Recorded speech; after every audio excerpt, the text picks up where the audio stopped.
Channel আতুপিয়ান Rahul blog চ্যানেলে তোমাদের সকলকে জানাই অনেক ভালোবাসা আর আমার নতুন একটা ভিডিওতে তোমাদের সকলকে জানাই ওয়েলকাম।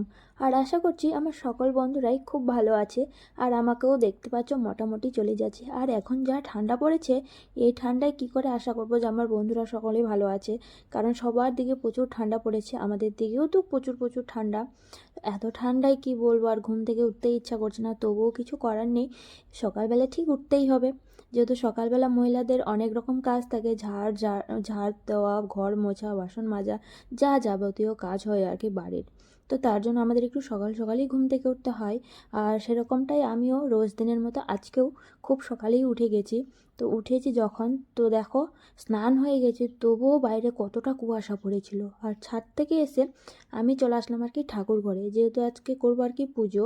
তো এখানে এসে আর কি ফার্স্টেই ঘরটাকে একটু ঝাড় দিয়ে নিলাম, তারপর ঝাড় দেওয়ার পর মুছে নিব। আর দেখো এত ঠান্ডায় সকালে স্নান করাটা প্রচুর প্রচুর টাফ, মানে খুবই কষ্টকর।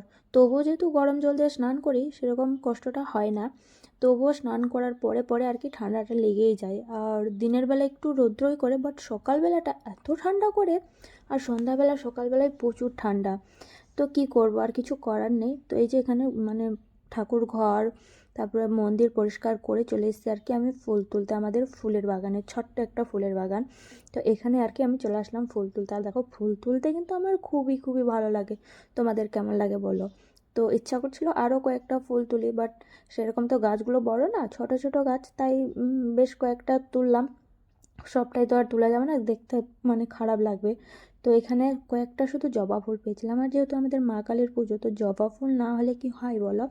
তো এখনকার সিজনে কি বলো তো, জবা গাছে ফুলই পাওয়া যায় না। জবা ফুল আমার খুব জোরে গাছে 4টা থেকে 5টাই ধরেছিল, তো ওই কয়েকটাই পেয়েছিলাম।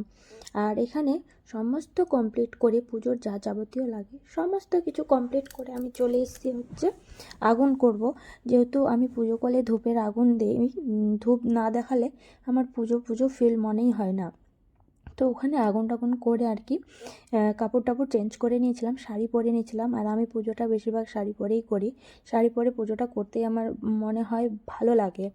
আর নাইটি টাইটি পরে পুজোটা করলে কেমন জানি আমার মনের মধ্যে একটা সংকোচ মনে হয় যে পুজো করলাম না কি করলাম। যখন শাড়ি টাড়ি পরে পুজো করি তো মনে হয় না আমার পুজোটা হয়তো সম্পূর্ণ করা হয়েছে। আর এটা আমার অভ্যাসই হয়ে গেছে ফার্স্ট থেকে, মানে বিয়ের প্রথম থেকেই যখন আমি শাড়ি পরে পুজোটা করি, তো সেটাই একটা অভ্যাসে পরিণত হয়ে গেছে। তো যাই যেটা প্রথম থেকে অভ্যাস করবে তার সেটাই আর কি হবে। তো এখানে আমি পুজো টুজো করা কমপ্লিট হয়ে যাবে, তারপর চলে যাব আমি মন্দিরে। তো মন্দিরের পুজোটা শেয়ার করতে পারলাম না, কারণ সব দিনে তো আর সব জায়গায় শেয়ার করা যায় না। তো যতটুকু করে পারি তোমাদের সঙ্গে আমি শেয়ার করি। আর তোমরা পারলে আমার ভিডিওগুলোকে একটু শেয়ার করো বন্ধুরা, তাহলে আমার খুব খুব ভালো লাগবে। আর দেখো এখানে আমি ধূপ দিয়ে দিলাম একটু বেশি করে। আর বেশি করে ধূপ দিলে কি হয় বলো তো, পুরো বাড়িটাতেই ধূপের গন্ধে ভরে যায়, আর তখন কি না ভালো লাগে। তো দেখো আমি পুরো বাড়িটার মধ্যে আর কি আমার ধূপ পুজো দেখিয়ে করা দিলাম। কমপ্লিট। আর পুজো করার আগে আমি রান্না করে রেখেছিলাম কিছু সবজি, তো চলো ওগুলো দেখাই তোমাদের সামনে। তো চলো আমি শাড়ি চেঞ্জ করে নিলাম, আর প্রচুর খিদা লেগেছে, কারণ 10টার মতো বেজেই গেছে, আর অনেকটাই খিদা পেয়ে গেছে। তো দেখি সকালে আমি রান্না করছিলাম পুজো করার আগে, রান্না টান্না করে পুজো করতে নিয়েছিলাম। তো মুসুরের ডাল রান্না করছিলাম, মানে ঘুগনি করছিলাম। আর দেখো আমার চোখ, হয়তো চোখ উঠবে আমার মনে হচ্ছে, যেখানে ফুলে গেছে, প্রচুর সারা রাত ব্যথা করছিলো খুবই। তো রান্না করছি, তো চলো দেখে নেই কী রান্না করেছি। কারণ তোমাদের দাদাভাই একটু সকাল সকাল খাবারটা খায়, তো ওর জন্য একটু তাড়াহুড়ো করে রান্নাটা করলাম, মানে রান্নাটা করে তারপরে পুজো করতে নিলাম। আবার এখন খাবো একটু মুড়ি টুড়ি খাবো ঘুগনিটা দিয়ে, মুসুর ডালের ঘুগনি করেছি। তো খেয়ে টেয়ে আবার ভাত চাপাবো, তো একটু খেয়ে একটু বসবো, রেস্ট করবো, পুরো হাঁপিয়েও গেছি। তো চলো দেখি আমি কি রান্না করেছি, মুসুর ডালের ঘুগনি দেখে নাও। তো তোমাদের তো ফার্স্টেই বললাম যে আমি পুজো করার আগে মুসুর ডালের ঘুগনি রান্না করছিলাম। যেহেতু তোমাদের দাদাভাই একটু সকালবেলায় খাবারটা খায়, তো তার জন্য খুব সকালেই রান্নাটা করেছিলাম, তারপর স্নান টান করে পুজো করতে গেছিলাম। তো আমিও আর কি পুজো করতে করতে তোমাদের দাদাভাই এদিকে খাবার খেয়ে নিয়েছিল, আর আমিও পুজো করে তাড়াতাড়ি করে খাবারটা খেয়ে নিলাম, যেহেতু এদিকে আবার দুপুরের রান্না বাকি আছে। আর 12টার মতো বেজেই গেছিলো, তো তাড়াহুড়ো করে খাবারটা খেয়ে আর কি চলে আসলাম আবার রান্নাঘরে। তো একটাতে ভাত চাপিয়েছিলাম, আর একটাতে হচ্ছে আলু ভাজা করছিলাম, যেহেতু শামুকের সবজি হবে, তো তার জন্য। আর এখানে আমি টমেটোটা কেটে নিচ্ছি শামুককে শামুকের রান্নাতে দেওয়ার জন্য, যেহেতু একটু তাড়াহুড়োই হয়ে গেছিলো, তার জন্য সমস্ত কিছু তাড়াহুড়ো করে করতে হচ্ছিলো। আর এখানে কাঁচা লঙ্কা এনেছিলো তোমাদের দাদাভাই বাজার থেকে, তো ওগুলাই আর কি ধুয়ে নিচ্ছিলাম। সকালবেলা তোমাদের দাদাভাইকে বাজারে পাঠাচ্ছিলাম যে কিছু মশলা প্রয়োজনীয় জিনিস ফুরিয়ে গেছিলো, তো সেইগুলোই আনার জন্য। টমেটো নিয়ে এসেছিলো, কাঁচা লঙ্কা, আদা, জিরা এইসব। আর ধনিয়া পাতাটা তোমাদের দাদাভাইকে বলেছিলাম তো ভুলেই গেছিলো। তো এই যে ভাইটাকে আমি পাঠিয়েছিলাম যে তো দাদা আনতে ভুলে গেছে ধনিয়া পাতা, তো যা 10 টাকার গিয়ে ধনিয়া পাতা এনে দে। তো এই বেচারা আমার কথাটা শুনলো আর গিয়ে 10 টাকার মতো ধনিয়া পাতা এনে দিল। তো ধনিয়া পাতাটা এনে আমার অনেকটাই উপকার করলো, যেহেতু শামুকের সবজি করব, আর শামুকের তরকারিতে ধনিয়া পাতা না দিলে বেশ জমবেই না।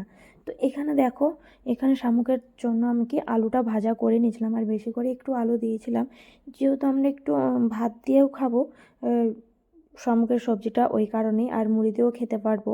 আর এখানে ছিল পেঁয়াজ, রসুন কেটে রেখে দিয়েছিলাম আগে, আর এখানে আদা, শুকনো লঙ্কা, জিরা ছিল, আর এখানে টমেটো কেটে নিয়েছি। আর এই মশলাটা কিন্তু আমি শিলের মধ্যেই বেটেছিলাম, যেহেতু শিলের বাটা মশলাটাই বেশ ভালো লাগে তরকারিতে দিলে। আর এখানে আমার ভাত প্রায় ফুটিয়েই এসেছিলো। তো এখানে দেখো শামুকের তরকারিটাও আর কি রান্না হয়ে গেছে, তো ওটা আর কি আমি শেয়ার করতে পারলাম না। তো দেখো কত সুন্দর হয়েছে কালারটাও, আর এক কড়াই হয়ে গেছিলো শামুকের তরকারি, অনেকটাই হয়ে গেছিলো। আর এইদিকে আমি বেটে রেখেছি, আর এইদিকে আমি শিলে বেটে রেখেছিলাম গরম মশলা, যেহেতু আমার বাড়িতে ছিল গোটা গরম মশলাটা, তো সেটাই বেটে রেখেছিলাম। আর এখানে ধনিয়া পাতা কুচি কুচি করে কেটেই নিয়েছি, আর গরম মশলাটাও বেশ বাটা হয়ে গেছে, আর নামানোর আগে দিয়ে দিব ওগুলো। আর এখানে ভাত তো হয়ে গেছিলো, আর এখানে নারকেল ছিল, কয়েকটা নারকেলের ফাঁক ছিল, আর ওখানে হচ্ছে মুসুর ডালের ঘুগনি।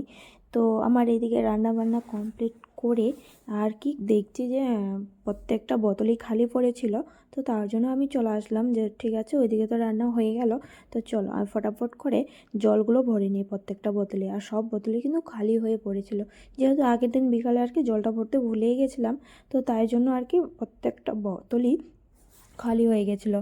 তো ভাবছি চলো আগে ধুয়ে নিব, তারপর আর কি ফ্রেশ হওয়া যাবে। তো আমার একটা নিয়ম আছে, আমি রান্না করার পর ফ্রেশ না হলে ভালো লাগে না। তো আজকের রান্না করার পর আমি হচ্ছে তাহলে আগে খেয়ে নিব, তারপর ফ্রেশ হব। যেহেতু শামুকের তরকারি খাবো, তো আর কি সন্ধ্যাবাতি দিতে পারবো না, তো ভাবছি চলো খেয়ে টেয়ে যদি গা হাত ধুয়ে নিই, তাহলে আর কি সন্ধ্যাবাতিটাও দিতে পারবো সন্ধ্যাবেলা।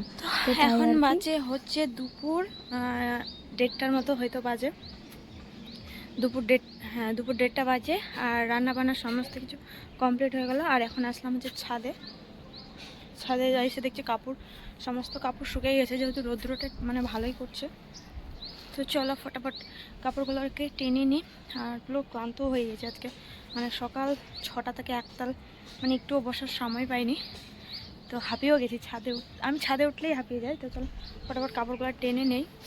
তারপর তোমাদের দাদাভাই বাড়ি নাই, ফোন করলাম, খেতে আসতে বললাম। তো তোমাদের দাদাভাই আসুক, তারপর দুজন বসে একসঙ্গে খাবার খাবো। তারপর খেয়ে টেয়ে আবার একটু গা হাত ধুবো, কারণ গা হাত না ধুলে সন্ধ্যা টন্ধা দিতে পারবো না, যেহেতু শামুক খাবো। আর চোখের অবস্থাটা দেখো কি হয়ে গেছে, মানে সকালবেলা একটু কম ফোলা ছিল, যত মানে দিনটা যাচ্ছে মানে বেশি ফুলে গেছে, জানি না কি হয়েছে, এখানে একটু সাদা টাইপের হয়ে গেছে, আর প্রচুর ব্যথা করছে।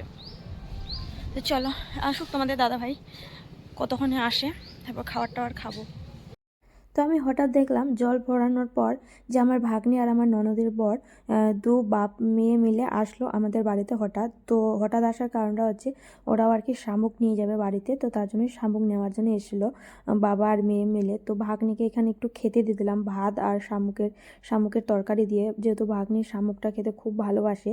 তো ভাগ্নি খাচ্ছিল আর এদিক ওদিক ঘুরছিল, মানে কি বলতো বাচ্চারা আর কি যেরকমটা করে। তো ওই দেখছি ভালোই শামুক বের করতে পারছে, আর কি ওইদিকে হয়তো কথা বলছিল, ঠিক মনে নাই আমার। আর ওই শামুকটা কিন্তু খুব ভালোই খায়, আর ঠিক ওই বের করে নিতে পারছে শামুকটাকে। তো আমার দেখতে বেশ ভালোই লাগলো যে এতটুকু বাচ্চা আবার শামুক বের করতে পারছে। তো বলছে না আমার শামুক খেতে খুবই ভালো লাগে, ওই আসা মাত্র বলছে শামুক রান্না হয়েছে বা আমার খুব মানে ভালো লাগে খেতে। তো আমি বললাম ঠিক আছে চলো তোমাকে ভাতটা খেতে দিয়ে দিই। আর ওখানে ভাগ্নিও খেলো, তারপর আর কি আমিও খেয়ে নিয়েছিলাম ভাত। আর তোমাদের দাদাভাই বললো যে একটু লেট হবে, তো বললো তুমি খেয়ে নাও, তো তার জন্য আমিও ভাতটা খেয়ে আগেই বললাম যে ভাত টাত খেয়ে গা হাত ধোবো, যেহেতু রান্না করেছি বেশ ভালো লাগছে না। তো ভাত টাত খেয়ে আর কি আমি গরম জল দিয়ে গা হাত ধুয়ে একটু তোমাদের সামনে চলে আসলাম। আর গা হাত ধুয়ে একটু ফ্রেশ হয়ে নিলাম আর কি, চিরুনি টিরুনি করলাম, তারপর তেল টেল লাগিয়ে নিলাম। তারপর আমি আর পুরো একদম বিকালটাই মানে ফ্রি হয়ে গেছিলাম, মানে অতটা চাপ ছিল না। আর এখানে দেখো মানে চিরুনি টিরুনি করার পর ফ্রেশ হওয়ার পর চলে যাব ছাদে। বালতিতে আর কি কাপড় আছে, যেহেতু বললাম গা ধুয়েছি, তো তার জন্য ভেজা নাইটিটা আর কি ছাদেই নিয়ে যাচ্ছি শুকোতে দেওয়ার জন্য। আর কিছু শুকনো কাপড়ও আছে, সেগুলোও টেনে নিয়ে আসবো, আর ভেজা কাপড়টাও দিয়ে আসবো ছাদে আর কি, সেই জন্যই যাওয়া। আর তখন বেজে গেছিলো হচ্ছে বিকাল 3টার মতো, আর 3টার দিকে আমি আবার গা হাত ধুয়ে নিলাম। তো এই যে কাপড় ওইদিকে শুকাতে দিয়ে দিচ্ছে, আর সকালে যেগুলো স্নান করেছিলাম তো এই কাপড়গুলো আর কি শুকিয়ে গেছিলো, তো ওই কাপড়গুলো টেনে নিলাম। আর মার কাপড়গুলো আর কি ভেজা ছিল, মা যেহেতু পরে স্নান করেছে তো দেখলেই গাইস, ভাগ্নে ছিল তখন। আজকের মতো ভিডিওটা এই অবধি। তো সকাল থেকে ভিডিওটা অনেক বড় হয়ে গেছে, তো আর কন্টিনিউ করতে পারলাম না বিকাল থেকে। এটা একদম সন্ধ্যাবেলায়, যেহেতু বিকালে রেস্ট নেওয়ার জন্য একটু শুয়েছিলাম। তো এমন মনে হচ্ছে জ্বর চলে এসেছে। এই যে এটার ব্যথাতে মানে পুরো ফুলে গেছে, দেখো। তো এটা প্রচুর ব্যথা করে, আর এই ব্যথাতে মনে হচ্ছে জ্বর চলে এসেছে। তো এখন অনেকটা রাত হয়ে গেছে, আর একটু খাবার খেলাম, খেতেও ইচ্ছা করলো না, তো হালকা একটু খেলাম।